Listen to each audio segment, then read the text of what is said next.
पायरोजेनियम का खसूसियत से ऐसे बुखारों से ताल्लुक है, उसका मिजाज, पायरोजेनियम का भी समझना जरूरी है ना, जिसमें टॉक्सिन दिमाग पे चढ़े और रेविंग और वैसा पागलपन पैदा करे जैसे पर्पल फीवर में औरतों में दिखाई देता है।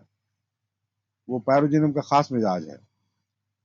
और सड़ा हुआ गोश्त खाने से जो लोग पागल होते हैं उनकी भी इसी तरह की बहकी बहकी बातें होती हैं।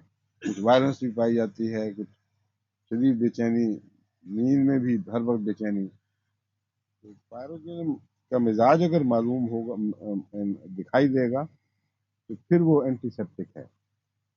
और टाइफाइड में इसलिए उसको रूटीन में मैं इस्तेमाल कराता हूँ। नुस्खा तो मैंने लिया था हज़रत मुस्लिम मौद से कि टाइफाइड का जो मिजाज है बुखारों में, वो बहुत मिलता है उन बुखार बसूती बुखारों से। और उसी किस्म के दिमाग बहका हुआ और नींद में बेचैनी और मुख्तलिफ किस्म की मरीज बकवास करता रहता है, उसमें ये मुफीद है पायरोजेनियम।